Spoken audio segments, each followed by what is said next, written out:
So thank you everybody for joining in this online meetup in which we are discussing Kubernetes and other cloud native tech. So far we have done 3 meetups and this is our 4th meetup. Uh, and we have covered different topics earlier like Kubernetes monitoring, um, console as a search discovery for Kubernetes. Then we have covered customize. And down the line, I think the next talk is going to be on Kubeflow. So that's what we are kind of doing in the next meetup.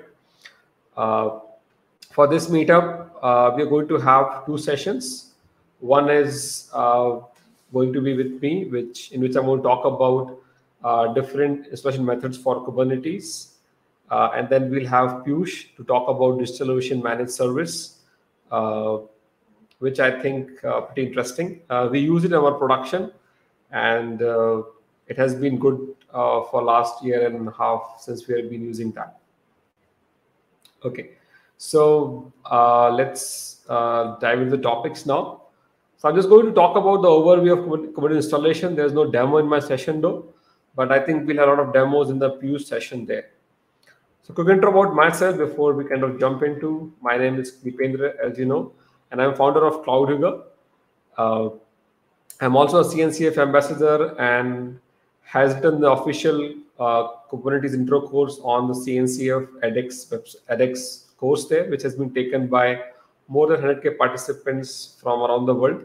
As a company, we provide consulting and training in the area of containers, Kubernetes, and other cloud tech. That's what we do. So let's go into the topics now.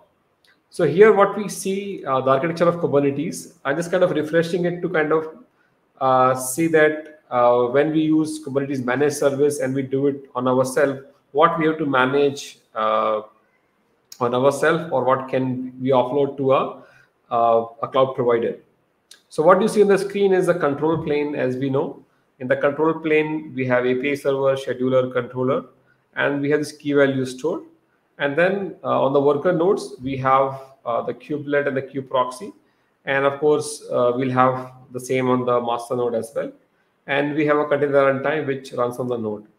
So here we see the architecture in which we have only single master. So our user communicate to this API server on which we would send commands, and then those commands would then get executed via the API server to different nodes or on different components there. The important part here is that key value store. This key value store can be part of the cluster. Maybe it can be part of the master or the worker nodes, or it can be completely outside. Depending on the way we configure the cluster, this key value would reside accordingly. So here we have an example of a single master node. But now here we see the example of where we have multiple masters in the control plane. And here we have a key value store. This key value store in this case is residing outside the cluster. But if we can put this key value store in the master nodes or other nodes as well, that becomes a stacked deployment. But here we are having an external key value store, which can be etcd or any other key value store as well. Then on top of the on top of these master node or control plane nodes, we have a load balancer. So our user would communicate to this load balancer URL, and from there the command would go to any API server. Now because they are communicating to the same key value store, our cluster stored is consistent, right? And then API server then communicate to other worker nodes to give them different jobs and so on there. Right. Anything else? I think that's good. So how do you set up the Kubernetes cluster in general? Of course, we can use a managed Kubernetes services in which the control plane is managed by our cloud provider. So what we are saying is I'm going to offload this control plane completely. There can be multiple master nodes, single master node, we don't know, whatever is being done by the cloud provider there. But the good thing about is we don't have to care about that control plane anymore. The upgrades, backup, restore, everything is managed by the cloud provider. You just need to kind of maybe give a permission for upgrades. and then you just deploy your workloads on the on the nodes there, whatever you have. And on some of the cloud providers, either you have to pay for these control plane nodes or not. So, for example, if you deploy the managed services on AWS, I think on GKE also, you have to pay for the control plane nodes. But as far as I remember, for DigitalOcean services, we don't have to pay for the master node. We only have to pay for the worker nodes there, whatever the worker nodes we are running. Right, so these are the examples of that: Azure, DigitalOcean, Elastic, Kubernetes services from EKS, and then GKE from Google. So all of these are the example of managed Kubernetes services. And then we can definitely deploy the Kubernetes on our own as well. For that, there are different tools are available. Like we have tools like Kops, KubeSpray, KubeADM, Manual Bootstrap. So we can use these kind of tools to deploy a Kubernetes cluster on our cloud provider, or we can use some of these tools on our local environment as well. So I have few machines, I have few VMs, and I want to deploy there. Yeah, sorry for the typo there, Vikrant. It's AKS. I should have made that fix, but yeah, it's AKS, not EKS there. EKS is from AWS there. Sorry for the typo there. Okay. Now there are a few different tools which we'll discuss here. So one of them is Kops, which is Kubernetes operations. And now this tool can do a few things. It can basically provision the infra for you. So there are two kind of these tools are there. One, they can provision the infra for you, and then you can deploy the Kubernetes on top of that. Or you need to bring your infra, and on top of that infra, you would go and deploy the Kubernetes cluster. So Kops is the tool which can provision the infra for you and then deploy the Kubernetes cluster as well. So for the Kops to use, you just need to kind of provide the credential of a cloud provider. And then once you provide the credentials, you deploy you mention a configuration, like I want to have 3 master, 3 worker nodes, and also on. And depending on that, you would then first provision the infra on the cloud, and then you would deploy the Kubernetes on top of that. So again, everything is managed by the Kops tool. It just requires your credentials, your configuration, and that's all. And based on that, you can deploy the cluster on your cloud provider there.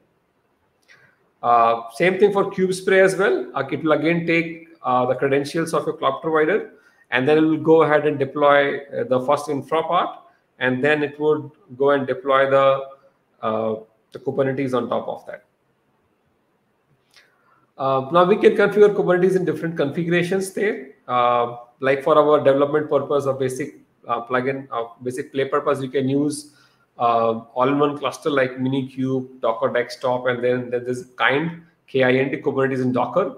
That also you can install on your workstation, and that would give you a single node cluster, and you can play with it, but definitely not for production. So for development purpose, you can definitely give a Minikube or Docker Desktop or KIND to your developer, which they can play with. They can deploy their applications locally and see how it is going. Then we have a single master, a single etcd, and multi-worker configuration, in which we can configure one node in the control plane, and then we can have a single etcd, which we can have it locally or remotely, and then have multiple worker nodes there. Then we can have a configuration like single master, multi-etcd, multi-worker. I think is very explanatory there. So only one master there. And then you can have multiple masters, multi-etcd, and multi-worker. So you can separate, like what we have seen here is you can have multi-masters, and then you can have a cluster configuration of etcd or any other key value store, which is outside or inside the cluster. And then you can have multiple nodes there. Just one thing to note here is, for example, in the current situations one we have here, where we have only single master, and assume there are multiple nodes you have for a key value store. So when I say multiple nodes, you can treat them as multiple VMs. So I have one VM for master node, let's say 3 VMs for etcd key value store, and we have 3 VMs for your master or your worker nodes there. Now, for example, in this case, if my master node goes down, what would happen to my application running on the nodes? So nothing happens there. So what I'm trying to say is, if the master node goes down, and you have a key value store which is outside the cluster, then your even in that case also your applications are running on the worker nodes. So applications are being accessed by these worker nodes, and basically there's no downtime for your customers. But what you can do in the meanwhile, when your app is running, if your QL list is outside the cluster, you can bring up another node and connect that node to the same key value store. And in that case also, your master get restored. So master node is not a single point of failure here. What you cannot do is you cannot change the state of your applications. For example, you cannot scale up, scale down, or create new applications on your environment. It's just that you can. So what I'm saying, you can tolerate the failure of the master node for a while, because your applications are running on the worker nodes, and you can access it. Guys, can you see my screen? I got a message. There's no screen. Anybody can confirm? Okay, so I think Surjaya, can you just check at your end? I think it's fine from us from here. Yeah, hopefully you can just check on your end. Hope hope the flow was correct, right? You didn't lose the flow there. Okay, I'll check it out later point of time what went wrong, but let's continue for now. Okay.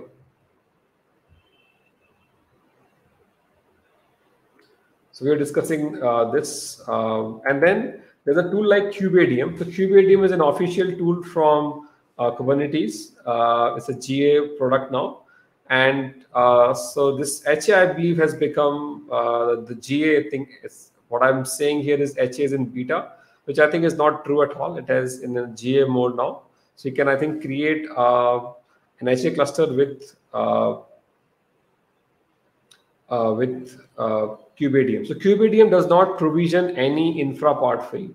So what KubeADM is saying that, okay, give me the infra part. So basically KubeADM expect that infra part is already being set up, which means you would have created these instances on the cloud providers, and then you can bring down this KubeADM tool, and you can install the Kubernetes cluster or with the help of this KubeADM tool. So what you would do is you would create these VMs, and on all of those VMs, you can install KubeADM. And then with that KubeADM, you can configure the cluster, like you can say KubeADM init to create a control plane. And then you can join the worker nodes or other control plane nodes from that. So that can be handled by KubeADM. KubeADM does not manage the intra provisioning, set up the networking, any monitoring, plugging, logging, and visualization there. And it does not manage any cloud integration also. So it kind of is a minimal tool that if you give it a compute network, or not a compute piece there, and it would then kind of go and set up the Kubernetes cluster on top of that. So once set up the main Kubernetes control plane, you can then install the CNI plugins to join multiple nodes together, and then you can deploy your workloads on top of that cluster. Then you can also configure Kubernetes the hard way. I think everybody would have heard about Kesley Hightower's the Kubernetes hard way, in which what KubeADM is giving you, it is doing a lot of automation for you. So if I do a KubeADM init, it would do certain of these things which are listed here automatically. For example, I would have these nodes, worker nodes and the control plane nodes. They need to communicate securely. So for that purpose, I would need to have some kind of a mechanism in which I can generate these certificates for client and server both, and I can attach these components together. So for that purpose, I would need to first, of course, need to have resources there. Then I would set up this PKI, or which is public key infrastructure, in which I would create the CA certs and so on. And then once I have done that, I would then create different client and server certs so that our components can communicate. So for example, I would create I would create a server cert for my API server. Then I would have these guys to kind of go and communicate to this API server. So I would create different client certs using which my clients can talk to my server there. So I would kind of create these kind of certificates there for them to communicate securely. It should not happen that a new node comes on my environment and just say join the cluster. Unless that node has the right client certs, it cannot join the cluster there, right? So once that is being done, then I would set up a key value store, which would be HCD, S3 buckets, or whatever it is. So it's just that if my API server can communicate to a key value store in a secure way where it can do HTTP GET put operations, I'm perfectly fine. So when that is being done, then we are going to bootstrap the control plane and the worker nodes there. So the control plane will create API server, controller, scheduler, and so on. Then I would bootstrap the worker nodes. I would then configure a CNI and join those uh, nodes together. Uh, and then of course I would set up internal kube DNS server, and then I would verify the overall thing. So basically, this kind of in hard way you can think of all the steps. So what kubeadm is doing, automating a lot of these steps for you. So you basically just do a kubeadm minute, which would initialize the control plane. You would get few tokens, a few commands, which then you can run on the other nodes to join them as the worker or the control plane nodes there. So a lot of automation is happening behind the scene with the help of kubeadm. So I would suggest that you use kubeadm if you're doing your solution for yourself. But if you want to kind of use a managed service, you can always go to a managed a cloud provider which can give you managed Kubernetes service, which I think is a good way to get started. So if you are new with Kubernetes, you have played with Minikube or Docker Desktop there, but now you want to kind of go and run some production workload on the cluster. So what I would suggest that you go to cloud provider and use the managed service to deploy a basic Kubernetes cluster and then play with it. And once you become comfortable, you can either continue to use that, because I think that takes away a lot of pain from you, or else you can then deploy a cluster of your own. So that's all from my side. Any questions here, or you can just put the questions on the chat if you have any. Later point of time as well. So I think that's all from my side, Piyush. Can you just share your screen and the video so that we can get going from your end? Yep. Doing that.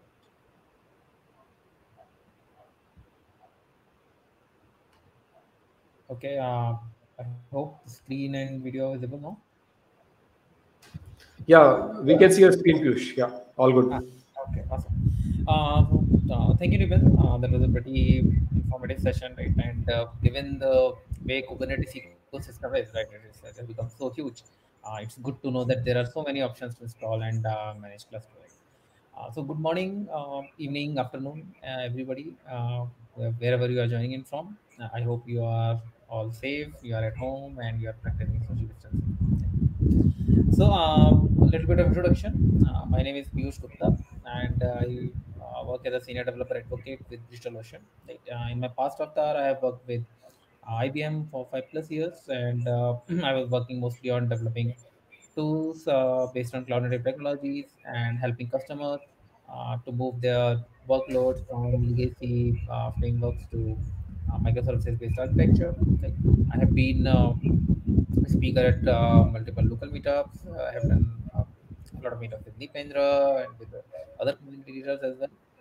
Uh, I also help new contributors. Piyush, sorry to bug in between. Can you be a bit louder? I think people are saying that they Sure. can't hear you. Just a bit Sure. louder would be okay, I believe. Is that better now? Yeah, it's been better for me. I think anybody else can say. Can you just speak for a while, then you can maybe tell. Okay, sure. Okay. So anybody who has been just introducing myself. So I also help new contributors get on board Kubernetes community as part of the Kubernetes SIG contributor experience. You can find me on Kubernetes Slack in the channel Sick Contracts. My handle there is Penso91. If you want to tweet to me, you can reach out at Penso91 as well. And if you are the kind of person who would rather write down an email, please feel free to reach out on pgupta@digitalocean.com. So that's going to be the agenda for today. I will be talking about why do you need managed Kubernetes services, right? And we'll take a look at DigitalOcean Kubernetes Service or DOKS, as we call it, and we'll look at some of the features and some of the things that are distinctive there. And then we will dive into a couple of demos, right? We'll see how you can create a cluster, how you can use DOCTL and kubectl, or DOCutl and kubectl, depending on which group you belong to. And then how you can use auto scaling in a DOKS environment, and how you can use marketplace, right? I know the agenda said one click apps, but there has been a rebranding and now it's called marketplace, right? And then we will have Q&A. So please feel free to post your question on the chat, right? And from me and Nipendra, whoever the question is directed to, we will take care of that. And there's going to be a bonus in the end of the talk, right? So stay tuned till the end. So before I start, I would just like to talk a little about why do you need managed Kubernetes services, right? And one of the thing, as Nipan said, right, Kubernetes, uh, just like any other distributed system, is a complicated environment, right? You have a lot of moving components. You have got your API server, you have got scheduler, you have got controller manager, then you have got a pretty complicated networking component, and you need to make sure that everybody is talking to each other. You need to make sure certificates are managed properly, right? And if you are a person who is just getting started with Kubernetes ecosystem, that could be pretty overwhelming, right? And not just for the person who's starting, even if you are a seasoned sysadmin, handling all of these things or managing all of these things could become a daunting task, right? And that's where enter managed Kubernetes services, right? And even just one check, you are able to see my slides as well, right? I'm not sure. Right? Yes, Perfect. Thank you. we can see your thing. Sure. Yeah, just a bit louder would be much better actually. If you can be a bit louder, that's all. Sorry. Okay, sure. Yeah, no, sure. Okay. So, okay, I think so. One of the benefits that you get from using managed Kubernetes services is a hassle-free control plane, right? As we saw in Nipen's diagram, right? There are a lot of components that create that control plane, right? And if you are going to set it up by yourself, right, you have to make sure that all of these things are working properly, and that rather than actually using Kubernetes, it becomes a big part to actually set up Kubernetes, right? And some people might not want that, or you would just want to get a cluster set up and start working on that. In that case, managed Kubernetes help you a lot, right? You don't need to worry about how control plane is set up or what are all the components that you are supposed to use there, right? More often than not, it's just a matter of few clicks that you can do, and they provide you an easy deployment there, right? There are a lot of on-prem options as well. You don't have to go with the providers, right? As Nipan said, you have many cubes, you have cube ADM, but let's say you want to deploy it in a production level thing, right? There are a lot of managed Kubernetes services that provide you easy deploy for your Kubernetes clusters, right? And that you can even use for production environments, right? Uh, and it's pretty great if you are going for quick evaluation, right? Kubernetes, as great as it is, unfortunately, is not the answer to all the problems, right? There might be some things that your application is not. Or there might be some feature that your application requires, and that might not be available with the Kubernetes environment, right? And you just want to evaluate, right? You don't want to go into the complexity of setting up everything, right? You just want to spin up a cluster and evaluate your application and see, if all things work fine, right? In that case, managed Kubernetes are of great help, right? And then you get a lot of portability, right? You don't have to get bound to one provider, right? There are, as we saw earlier, I mean, at least there are four managed Kubernetes services from four major providers, right? And there are lots of them, right? If you don't find a feature that helps you in one of the provider, you can easily go and switch on to the other one, right? And more often than not, these managed Kubernetes provider also provide you expert support, right? And what I mean by expert support is Kubernetes is an evolving ecosystem, right? There are a lot of things happening, and you might get stuck at some point, or your application might require some redesigning, or your architecture might require some hand holding, right? A lot of these managed services provider provide you with help in doing all those things, right? So that you can actually get ahead of those blockers, right? So now let's talk about the topic at hand, right? That's DigitalOcean Kubernetes service, right? And then we have talked, I mean, regarding efficiency of Kubernetes, there has been talks, there has been blogs, there has been, webinars at length that how Kubernetes is better at handling your applications and handling your infra, right? And how it makes use of containerized app deployments. It makes you take your application to the market pretty fast, right? And you add that to the cost saving of DigitalOcean, right? So DigitalOcean touts itself on having one of the best cost to performance ratio, right? You usually save 53% on compute and 59% on block storage, right? And just in case if you are wondering where are all these numbers coming from, you can hover over to do.co /TCO-WP. That's a white paper that we published, and that compares cost of DigitalOcean versus an typical AWS based system, right? I know predicting AWS cost is it's a pretty complicated task, but it makes a fair assumption, and you can actually see how DigitalOcean can help you save cost in comparison to other big players out there, right? And when you add these two things, right, you get DigitalOcean Kubernetes service, right? And pretty simple, right? The simplicity and the cost saving part, right? And I mean, the claim here is you get actually Kubernetes in minutes, right? So you don't need to break your head with managing a lot of tools, right? You can just have few clicks, and you can get a Kubernetes cluster up. And we will validate the fact once we come to the demo part, right? So I would like to take a few minutes and talk about the features before going to the demo part, that what exactly we would be looking at, and what are all the features and services that DOKS cluster or service can provide it to, right?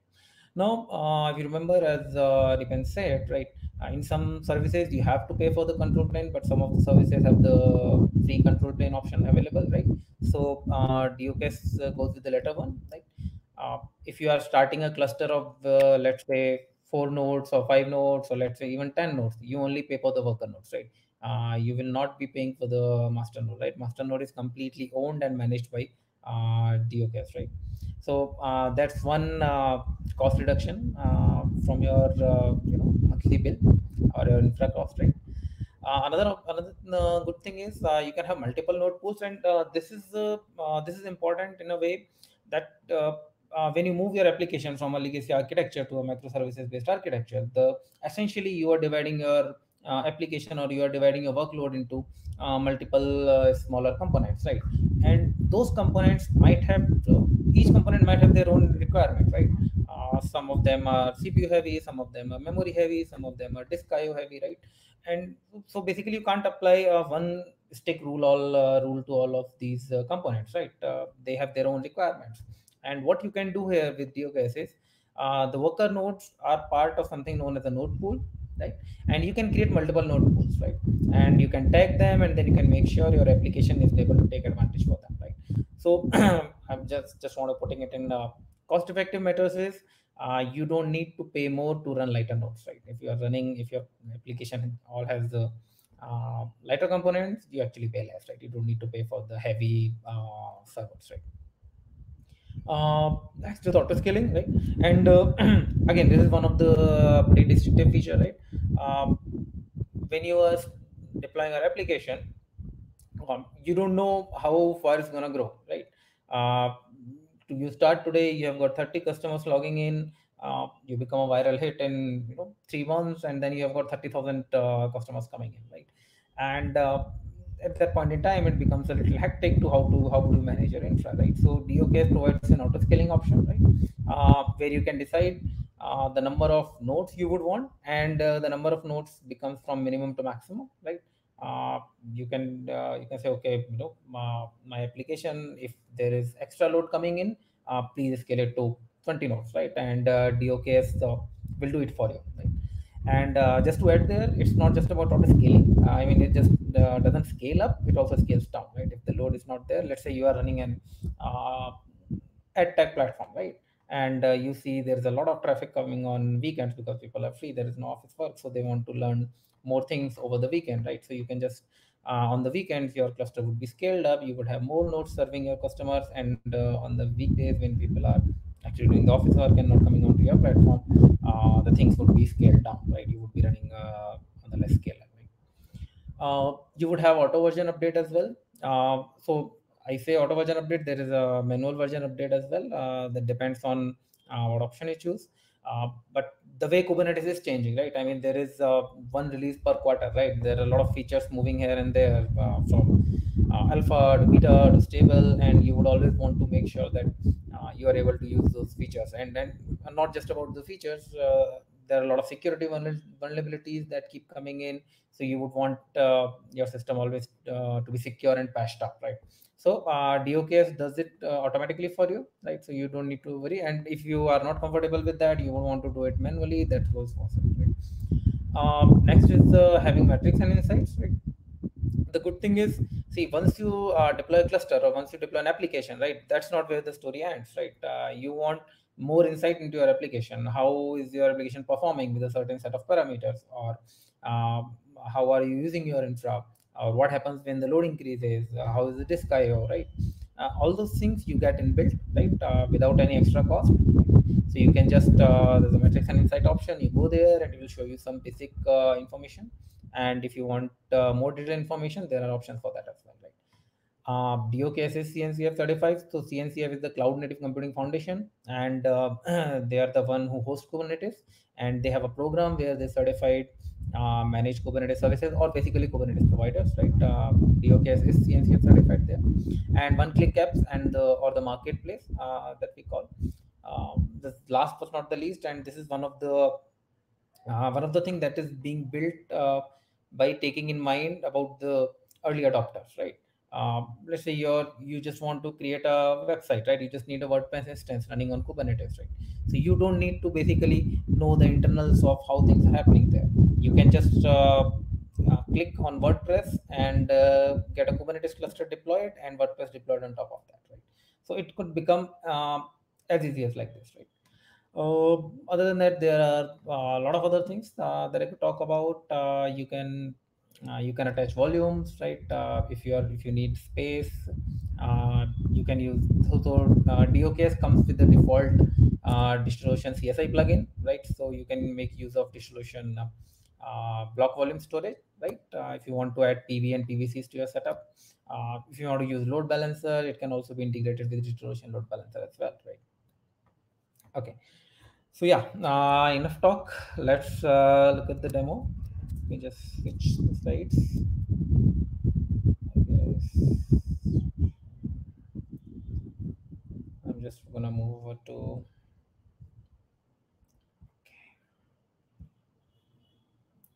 Okay. I hope you can see. Okay. So let's see the way DigitalOcean. This is a simple DigitalOcean UI. That's how it looks. Uh, See, there is a left panel that talks about your projects, whatever uh, products you are using, either droplets or Kubernetes, volumes, managed databases, right? All of these DigitalOcean products, you might have heard about them. Then you have the marketplace that we will explore, and your billing and APIs and all those things, right? So now one of the things that we actually discussed was ease of UI, right? How easy could it be to set up a Kubernetes cluster? And we are just gonna see that, right? So there is a create option. You just go there and go to create Kubernetes clusters, right? Now it's gonna ask you some basic configuration, right? The latest release we are using is 1.17.5. So DOKS usually try to keep up with the latest releases, right? Or the cycle latest release and two releases before that, right? So you would have 1.17, 1.16, and 1.15, right? I guess 1.18 is the latest release that has come out, right? Kubernetes is available in all the regions, right? Barring few data centers, but Let's say I'm running it from Bangalore. Let me choose Bangalore here, right? And then this is something that I actually want to talk about, right? That's VPC network, right? And VPC network is basically whatever, how many nodes you choose, right? It's gonna make sure that all of those nodes are going to have a private network as well. So when you are talking among nodes, right, you are not going to be charged for the bandwidth, right? So that makes the solution even much cheaper, right? So let's say your services are talking to each other inside one cluster, you will not be charged for it. And I guess VPC was GA'd last week itself, right? So do go read up on that, right? It can, and that was a demand from a lot of customers. So this might help your use case as well, like if you are still waiting to get on DigitalOcean systems, right? Then you choose your cluster capacity, right? As we discussed, you create a node pool and you just decide what kind of nodes you want, right? There are different kind of nodes we have. Your standard nodes, flexible nodes, and CPU optimized nodes, right? CPU optimized nodes can be used uh, if your application or if your component is too process heavy, or you want to use the hyper threading option with the Intel based systems, right? And then you choose here what node you would need, say $20 one or $640 one, whatever your choice is, right? And that's one of the beauty, right? Once you choose this option, it will tell you how much you would be charged, right? And that's it. You're not going to be, there would be no billing surprises out of this, right? The only thing that is not included here is one is your storage, right? If you choose to use block volume or block storage from DigitalOcean, you would be charged for that. And another is your load balancer, right? Other than that, no matter how the way you use your cluster, you are not going to be bombarded with a surprise billing amount in your bill, right? You can add addition node pool if you choose to. You can put tags here. Let's say let's do whatever. Putting in random stuff here so that you can identify your clusters, right? You can put a cluster name here. You can choose a project and you go to create cluster, right? So that's all it takes to set up a Kubernetes cluster, right? No, if you see here, thank you for using Managed Kubernetes. Okay, so it says provisioning is usually complete within 4 minutes. So bear with me for a couple of minutes and then let's see if that checks out, right? I'm Meanwhile, Piyush, can you just check is there any background noise you can fix? I don't know whether after every few seconds we get some background noise maybe because of fan or AC what you have. We don't know really, okay, but, okay. Let me check that. but Yeah. you can check.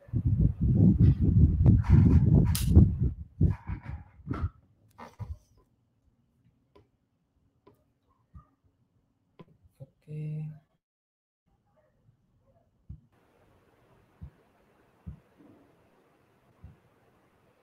Okay, Nitin, I'm not able to switch on my camera as such. Let me try to stop sharing it again. Now the camera is fine. Yeah, I guess be better now. Yeah, let's see. Yeah, there are a few questions on the chat now. Does DQS manage the cloud infrastructure? Which I think yes, right. It's the right answer. Yeah. So when you I assume when you mean cloud infrastructure is basically your worker nodes and your master nodes. So everything is managed by DigitalOcean. One more question from Azruddin is what type of IAC framework? What does IAC means? I'm not too sure. Yeah, Does distribution supports? Can you mention what does IAC do? IAC frameworks.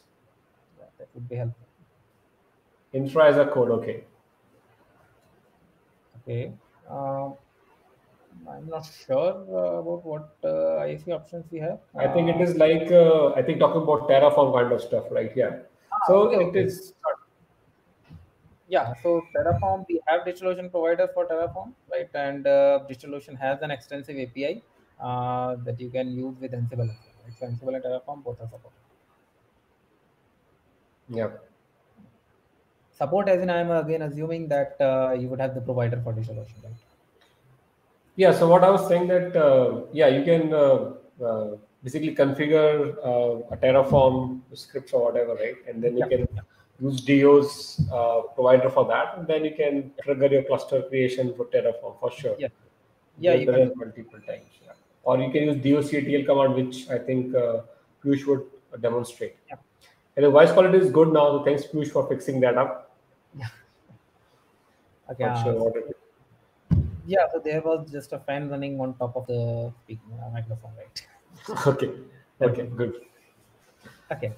So, where are we? Okay. So, this is how you set up a cluster, right? As you saw, you just go to create part and just set up some configuration parameters. And then you are directed to a get started guide. And then the second step is to install management tools, right? And management tools, I basically mean how would you uh, how would you interact with your cluster and how would you manage your cluster, right? So you have two options. You have kubectl, that is the official client, right? You can download it and set it up on a local workstation, and you can interact with the cluster. And you also have doctl, that's the official distillation command line too, right? So uh, while the cluster is provisioning, it says you can install these. So I already have them installed. Let me go to my terminal. Nitin, can you see my terminal? Or Yeah, we can see very well. Just increase the font, maybe that would be helpful. okay. Better now.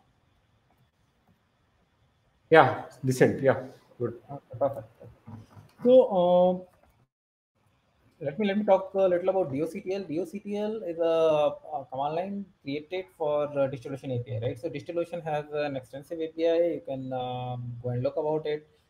Using that, you can manage your clusters, manage your resources, and whatever resources distillation has, not just the Kubernetes, right? Be it the VM, be it the load balancer, be it the managed database, and everything, right? So what you do is, I will just show you. Okay, doctl. Right. That's one of the basic thing that you can do, and it will show you how many clusters you have running here, right? So if you can see here, I have got two clusters in running status, and Um, one of the uh, clusters. Sorry, Piyush, can you just tell us how to Yeah, basically access the doctl CLI? So I think people who are using doctl would know, but if you can just tell us how can you use doctl to connect to your cluster or your own do account, right? Doctl init something, the command is there, right? yeah. So this is the That DOCTL official page, right? And once okay, yeah. So once you have installed it, I guess the command is doctl init. Installing. Okay. So there's a tutorial available, right? DigitalOcean is known for their tutorials. You would find virtually tutorial for everything that you can do, right? And so there are a lot of things that you can do. I guess the login part, as I said, right? I guess DSQL init is the command. Let me just try it out. Okay, let's see.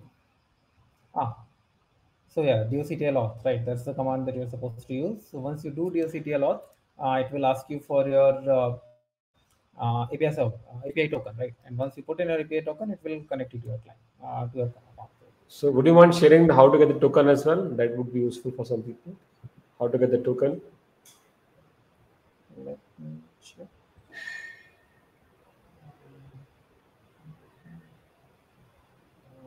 Yes. I think yeah, in the account, come down further on the left hand side. There's a API thing is there, right? On the left hand side, in the main menu. Yeah, come down further, API. So these are your API tokens that you can use. So you can generate a new token.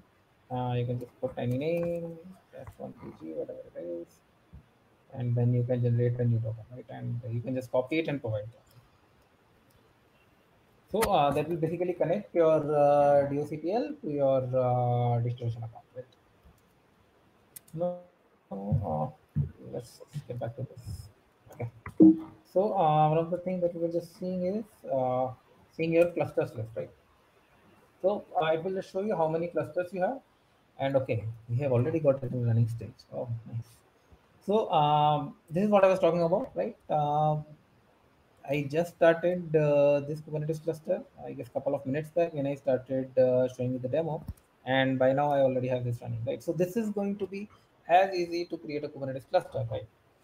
Now, how do you use it, right? How do you configure your local environment, or how do you configure kubectl to talk to this cluster, right? So DOCTL provides a command for that, and that's Flores cluster config save, right? So basically, in the end of the day, you basically need a kubeconfig file that kubectl can make use of it and talk to your cluster, right? So here, once you run this command, what it's going to do is it's going to take all the credentials and it's going to save in your home directory, right? Another thing is that's not the only way. If you would like to get a configuration file from the UI, that also you can do. Let's get getting started. So this is how your homepage for the cluster looks, and you see you have an option of download config file, right? The only issue there is if you download the config file, its certificate expires after 7 days, right? So if you are running a temporary cluster, or if you want to provide a temporary access to somebody for your Kubernetes cluster, this option is better. But if you are going to, if you don't want to, keep downloading a new kube config file every 7 days, it's better to do it via DOCTL, right? So once that is done, I will just walk through from the DOCTL KRF options, like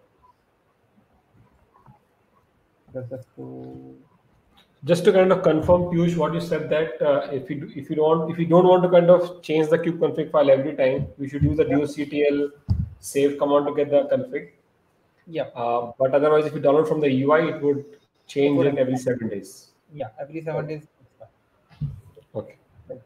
So now there are multiple other things that you can do with DOCTL. You can create a Kubernetes cluster. You can delete a cluster.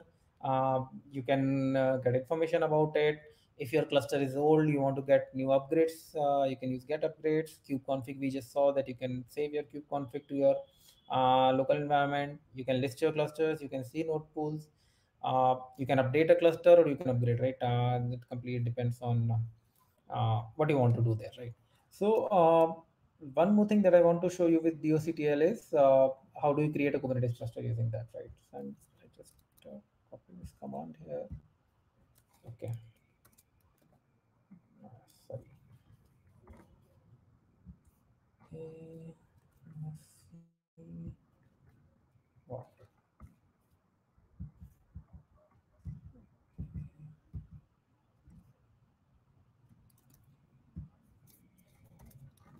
Okay, right. So if you look at this command, it will just give you create. You put your cluster name, whatever the name you want to put there. You put the region name. You want Bangalore, you want in NYC, you want in Amsterdam, you want in Singapore, whatever your choice is, and you decide node pools, right? And you decide the name of the pool. And if you don't set up these settings, there are default setting that will go. If you don't define the region, by default it's gonna go to NYC. If you don't define the node pool name, it's gonna take some system generated name, right? So all those things would be there, but you can put these things up so that it becomes easier for you to define all these things, right? And then you say if you want auto scaling available or not, and minimum nodes and maximum nodes as well, right? So I guess just one command, and it would be creating a cluster for you, right? So we see here, cluster is provisioning, waiting for cluster to be running, right? Now, if I can go to my UI, I can see there would be a my cluster that would be provisioned in Bangalore one data center, right? So that's all about how easy it is to set up a Kubernetes cluster in DOKS, right? Let's move on to see some other things as well, right? So what I'm going to do is I will just go into one of the cluster and see what other options, or what exactly it contains, right? What all information it can provide you, right? So the UI is pretty intuitive. You get to know how many CPUs you have, how much memory you are using, what is the disk capacity, what is your projected cost per month, right? What VPC network you are using. So basically, you can have multiple VPC networks, and you can choose which VPC network you would want your cluster to work with, right? And upgrades come here. If you are using an older version, it will just show you, okay, one upgrade is available, right? And then you have your tags, and these are the resources that can help you get started, right? So as I said, right, DigitalOcean has a plethora of resources, community tutorials, documentation, right? You can just go to the docs and you can see a lot of quick start, how to, and a lot of other tutorials that you can use there, right? Now if you move on to the notes part, right? So as we discussed, right, nodes are in form of node pools, right? And one of the thing that I want to mention here is you don't get direct access to nodes, right? It's not like that your cluster is provisioned, then you can actually SSH to node and do something on the node, right? That's not going to happen. Nodes would be part of the node pools and would be managed by DigitalOcean itself, right? So whatever the patching needs to happen, whatever the update needs to happen, that all would be done by DigitalOcean itself, right? You won't get root access or an admin access to the nodes themselves, right? So this node has basically this pool has three nodes, right? And I can add a new node pool if there is a requirement of adding, these are all standard nodes. If I want, if there is a requirement of my application that I need CPU optimized nodes, right? So I can just go there. I can keep adding nodes, whatever it is. It will gonna show me how much it's gonna cost me. I can add another node pool based on my requirements, right? And you can remove them if you don't need them, right? Now, yeah. So this is one of the thing that is pretty interesting, right? So you have you want to adjust node counts here, right? So let's say you are pretty much aware of how much load you're going to get and how much of the resources you would be using. You can go with a fixed size nodes, right? 3, 4, 5, 6, completely your choice. But that's not how things in real world works, right? There are a lot of time there is uh, variable workload. You get, there are some peak hours where you get a lot of requests coming in. There is some down hours when you don't have much of the interaction on your application, right? So in that case, and you're not sure that how is that going to work, right? So you can have an auto scale option, right? And that's one of the beauty of using managed Kubernetes services, right? uh, you don't need to worry about what will happen if the load increases or what will happen if the load goes down. You don't have to get an infra team to manage that, right? The cloud provider is going to manage it for you. So you can decide the minimum node count and the maximum node count, right? How much you would want, right? Completely depending on your appetite and your prediction, your estimation, right? Let's say minimum 3, maximum 8, and whatever it is, right? Other than that, we will just see an auto scaling demo in a few minutes. You can rename the nodes and you can edit tags if there is something that you want to add there, right? So let me go back to this one. Okay, yeah. So this is one of the cluster I created, I guess, a couple of days back. It already has auto scaling enabled, and you can see the minimum nodes is 3 and maximum nodes is 8, right?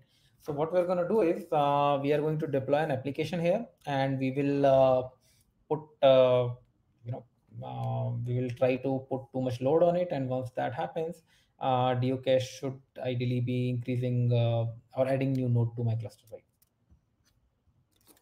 So before I go into the demo, I will just explain what I'm deploying here. So for the first thing that I'm going to be deploying is the DOKS metric server. Right? So the metrics we are tracking here is the CPU spike, right? And we need to, we will just deploy a metric server that can take the metrics out of it and provide it to our HPA component, right? We'll talk about what HPA component in just a minute. So let me just deploy. Piyush, can you increase the font on this terminal, please? Yep. Better now? Or Yes. okay. I also want it to be readable, otherwise it will just become pretty jumbled. Okay. So that's what I'm going to do. So I'm just okay. Let me see which cluster it is first. Okay, this is the latest one. We don't have auto scaling done on it. So let me just switch the cluster.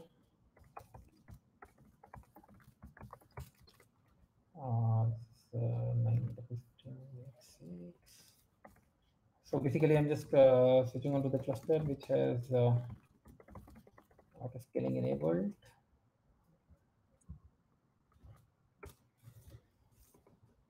Right.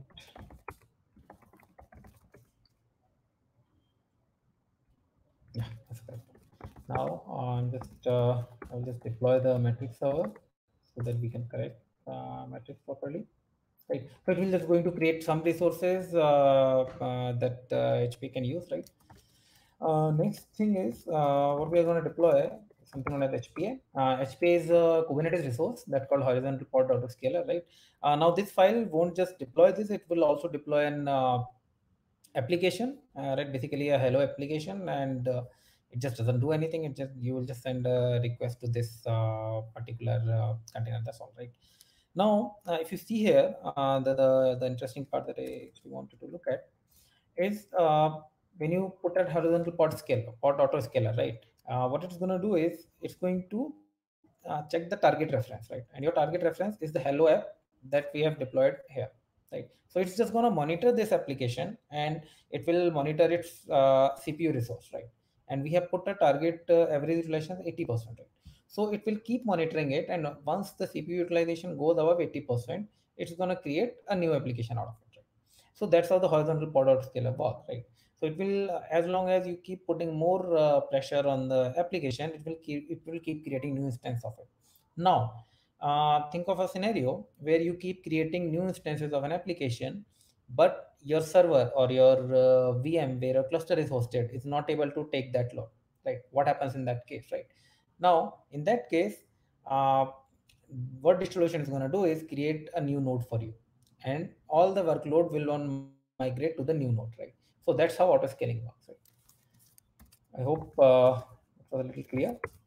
So what we are going to do is we're just going to deploy our application and our um, autoscaler, right? So let me just check if it's deployed. Okay. Yeah, so the application is getting deployed. We requested 3 replicas, so there are 3 replicas. Since I'm here for networking, DOKS uses Cilium, right? And there are a couple of DigitalOcean agents that run on these nodes just to make sure that things are, or the information is being flown properly, right? Okay. I'm just gonna check once more. Okay, your application is up and running. The next thing that we are gonna deploy is the load generator, right? So I will just show you what load generator does. Right. So it's not gonna load generator is not gonna do much. What is just going to that service, right? It's just gonna do a wget on that. That's all, right? So now the more copies of load generator you run, the more request is going to make to the service, and the more load the service is going to experience, right? So the service name was hello. That's the nomenclature you use in Kubernetes world to address an application, right? If you remember our HPA YML, we also exposed our application using a service called hello, right? So hence the name here. Right. So let me deploy uh, load generator as well. Awesome, right? Now let's see if this is up or not.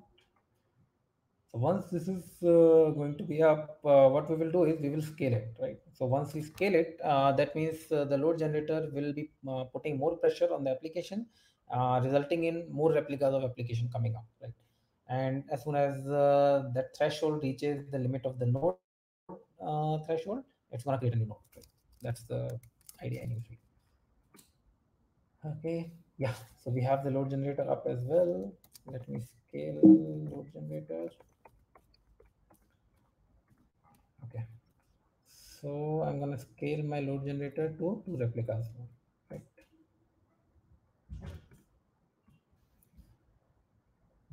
Okay. Starting one more load generator. Let's see, right. So in some time we should see more instances of the application, right?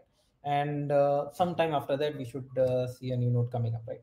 So until that happens, let's go back to our UI and try to see what else we have. Piyush, there is the command called kubectl get HPA. That would give them a good idea. Kubectl get HPA. Yeah. Yeah. So yeah, so basically it will tell you what it's tracking, right? And what is the what is the target, and how many minimum pods, what is the maximum pods, and how many are available as of now, right? Okay. Um, so we'll see That's how the scaling is. sure. Yeah. Yeah. You were saying something? Nima? Yeah, there are a few questions on the chat now, which maybe we can take now. One is any option to check the health of the status, health of the cluster and nodes? Health of the cluster, you want to check it via Grafana Prometheus kind of way, or you want No, to check it no. So from via? the perspective of the DigitalOcean, right? Like you have seen the insights there, right? Insights or maybe a dashboard that might So help yeah, out. I guess that's the next part I was going with, right? So if you can see the screen, I guess the screen already answers all those things, right? You will get to know how much CPU uses, what is the load average, what are the memory usage. So this basically gives you cluster-wide data, right? What are the disk IOs and public bandwidth and all those things, right? But in some cases, you might require some advanced matrices as well, right? You you, let's say you want deployment level matrices, or you want to see, how are demo sets performing and all those things. So there is a component called cube state matrix, right? If you have heard about it, you can deploy that. That is available as a one-click application, or you can actually go here and install that, right? You can just get a git clone and deploy that. Right? Other than that, if you need more finer control over things, or you want more finer metrics out of it, you can use Linkerd, right? Linkerd is supported out of the box. It's supported as a one-click app, right? You don't need to do any configuration whatsoever. You just need to make few clicks. We will see that in a couple of minutes. You just need to make few clicks, and Linkerd would be available set up. I hope that answers the question. Uh, Anything else? While switching the cluster, is it necessary to do CTL instead of QCTL? Not really. Do CTL just makes it and easier to interact with the cluster. That's all. It shouldn't be. Uh, it's not a mandatory kind of a thing. Right? Anyways, moving on to the and these are the upgrade and destroying part, right? So you can enable automatic upgrades, right? And use and okay.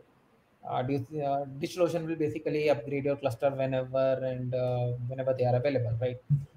But some of the things are done by force, like as I talked about security vulnerabilities and all those things. They would be done whether you choose it to do automatically or not, because security is an high issue, and if some big vulnerability come in, it needs to be patched up, right? And then you can destroy a cluster. Like now, one of the things that you get here is okay. So one of the things you also get is your Kubernetes dashboard, right? So this is a Kubernetes community dashboard, right? Uh, I have not seen many people using it. I mean, there is, due to whatever reason, there is a pretty moderate adoption of dashboard. Most people either choose to interact with the cluster via API or via kubectl, but you get that as an option, right? So it gives you pretty fair idea of how your cluster is, what is going on there, right? And so we say secrets, whatever data your cluster contains, right? Now let's go back and see if our scaling. Okay, looks like some issue with the scaling part. Can it?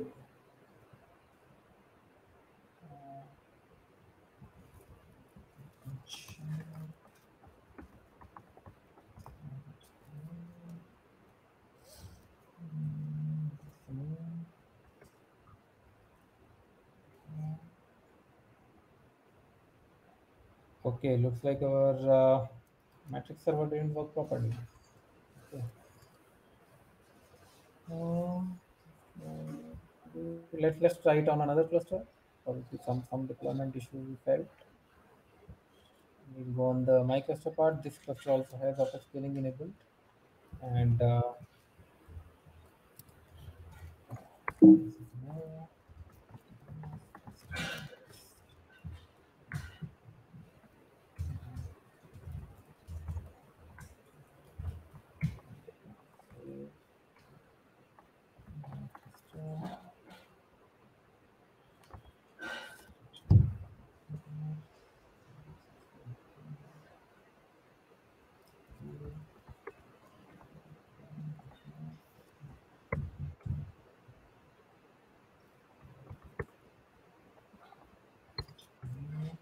Just a minute, I'm trying to try to set up in another cluster.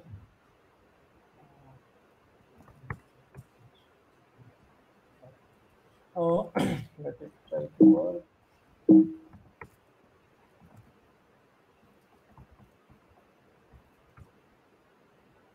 This is all up and running. We should. Okay, the generator is running.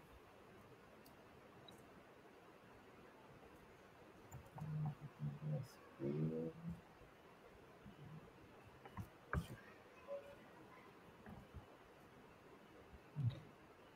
Can you please do a get HPA command on this cluster, the older one, right? Yeah, this is a new one.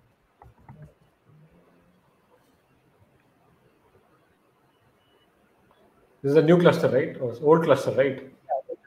No, so this is a new one. This is the old cluster. Okay. No, this is the old cluster, right? Current context. No, this is a new one. New one, okay.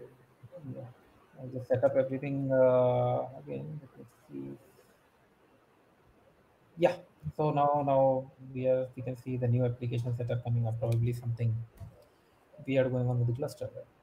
So if you see here, there are new piece of or new replicas of the application are coming in. Once this reaches to a level when the node won't be able to handle the pressure, it will spin up a new node, right? So we'll just wait a couple of minutes for that. And the last thing that I wanted to show you on this is the marketplace, right? So marketplace are basically pre-built applications that you can deploy. And so see, when you deploy Kubernetes, it's not just about deploying Kubernetes, right? You are trying to achieve something with that, right? So what we have done is we have figured out a few common use cases, right? That people require after installing Kubernetes, and those things are available uh, to deploy as one-click solution, right? And since DO follows the rule of simplicity, to the core, right? So this is going to be pretty easy stuff to do as well, right?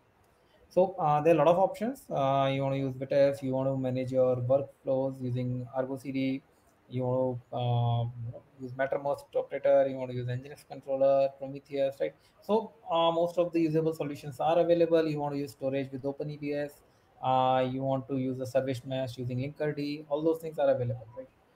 So let me try.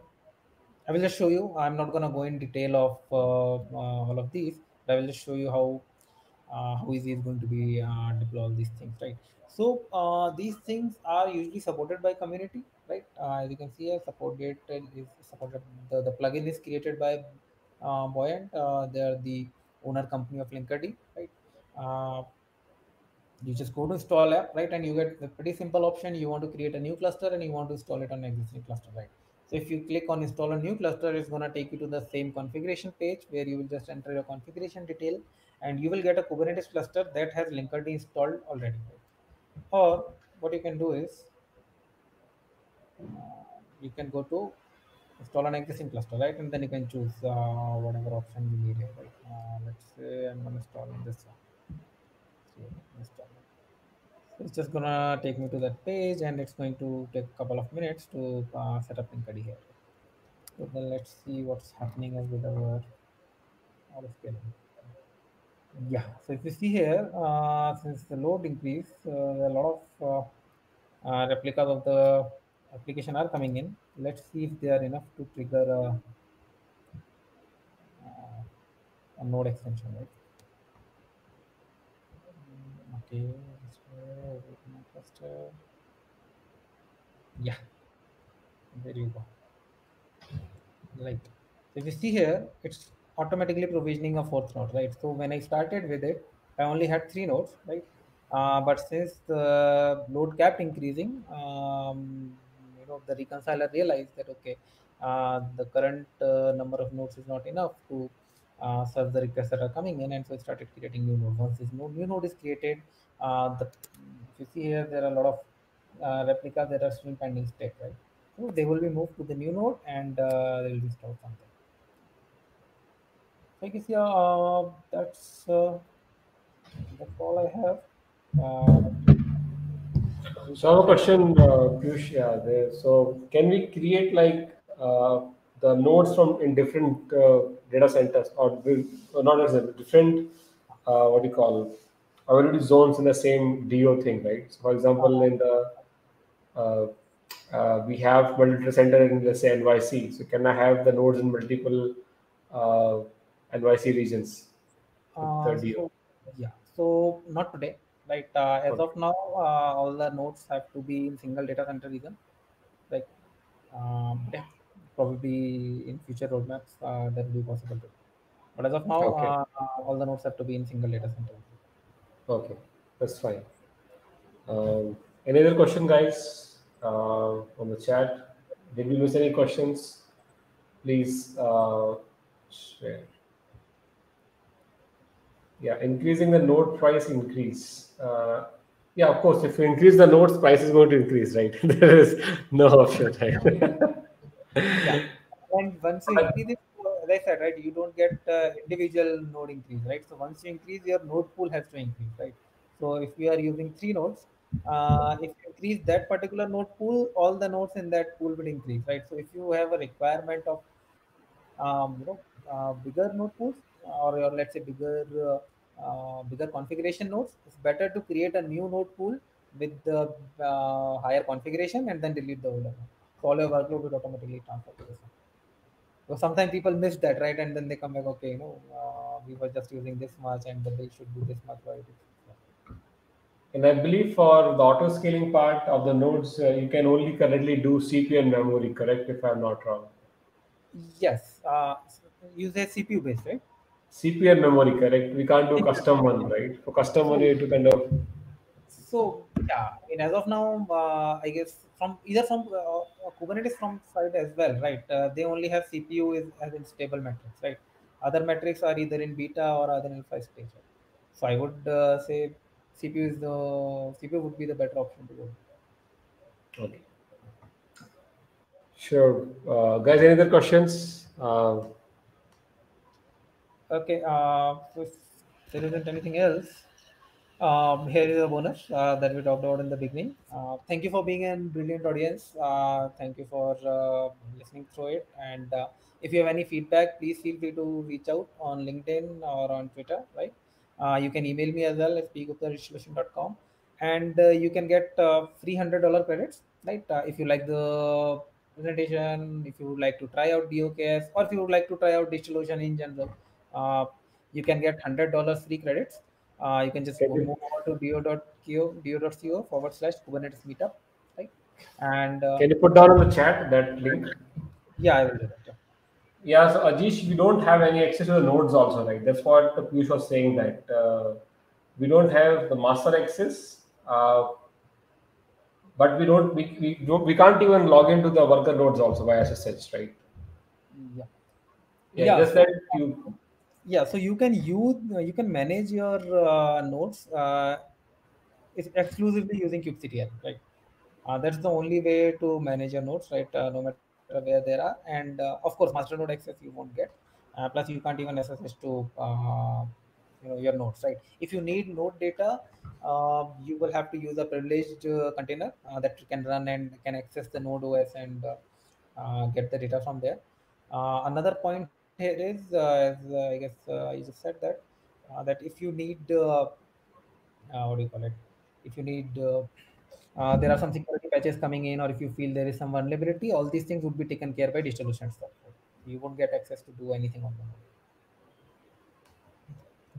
Can you put the link on the chat, Piyush? That's me. And before we kind of close on, we want to kind of have more people on the sessions. So if you want to speak on the next sessions of end up with Kubernetes, feel free to reach out to me, and we'll do it. So most probably next topic is we're going to discuss about Kubeflow. We have the speaker for that. Hopefully we'll do that. Yeah, so I have pasted the link in chat. Please feel free to try out DigitalOcean. If you have any questions, please feel free to reach out. Stay home. Sure. Okay, guys, that's all from our end. Uh, so hopefully this was good use of your time. If you have any feedback, any suggestions, you can leave it here or drop a note later. Okay, thank you, guys. See you next time. Bye bye. Bye bye. Thank you, everybody.